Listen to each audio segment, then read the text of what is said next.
धन्यवाद कार्यक्रम सञ्चालकज्यू। यो मौसमको कुरा देख्दा चाहिँ मैले सम्बोधन यथावत राखेँ। नगद उद्योग वाणिज्य चाहिँ तपाईँको उद्योगी व्यवसायहरूप्रति चाहिँ हामी अलिकति लचकदार छौँ। हामी चाहिँ स्थानीय सरकार ट्राफिकहरू भन्दा पनि हामीले चाहिँ उद्योगी व्यवसायहरूप्रति हामी बढी लचकदार हुने गर्छौँ। यो 7 दिनको कार्यक्रममा चाहिँ म यस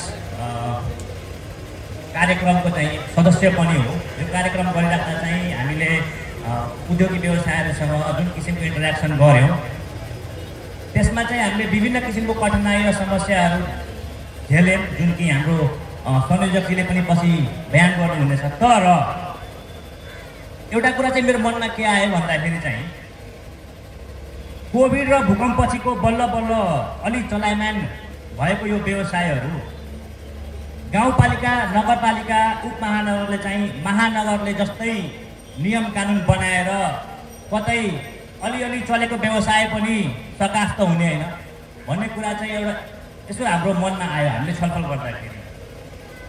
तपाईँको पार्किङको समस्यादेखि लिएर ढुवानीको लोडिङ अनलोडिङको समस्या, त्यसको समय तालिका, विभिन्न क्षेत्रमा चाहिँ कुनै वडा अध्यक्षले चाहिँ यति बजे गर्ने, कुनै वडा अध्यक्ष चाहिँ उति बजे गर्ने भनेर चाहिँ एउटा अर्कै किसिमको समस्या उत्पन्न भएको पनि हामीले महसुस गऱ्यौँ। अब नगरपालिकाले उपमहानगरपालिकाले डस्टबिनको व्यवस्था नगर्ने भन्दाखेरि चाहिँ अब एकचोटि यसो मेरो लेफ्ट साइडमा तपाईँ हेर्नुहोस्, 2025मा चाहिँ आज पनि परवानीपुरको बजार झुपडीमा छ होइन, जितपुरको केसमा पनि त्यस्तै छ। अब भौतिक संरचना चाहिँ तपाईँको झुपडी होइन 1800 सेन्चुरीको, र नियम कानुन चाहिँ हामीले महानगरको जस्तो खोज्दैछौँ। कता कता उद्योग वाणिज्यको चिज चाहिँ हामीमा चाहिँ बुझेन है सर, माफ पाऊँ मैले यो सायद भन्नु नहुने हो, तर यो यथार्थ तपाईँकै साइडमा छ, तपाईँकै लेफ्ट साइडमा छ। त्यसै गरी आजको दिनसम्म पनि एउटा अत्याधुनिक शौचालयको निर्माण नहुने, खानेपानीको निर्माण नहुने, तर हामीले पार्किङ चाहिँ यता नगर्ने उता नगर्ने, यो पनि उद्योग वाणिज्यसँग चाहिँ चित्त नबुझेको अवस्था रहेको छ। सायद यही भएर पनि हो हामीले उद्योगी व्यवसायीहरूसँग कुराकानी गर्दाखेरि हामीले नै गाली खाने गरेका छौँ।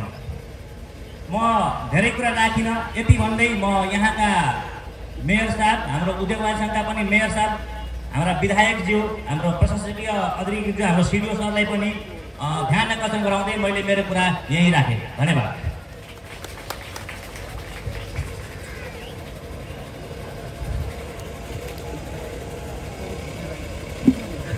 धन्यवाद गिरी सर, आफ्नो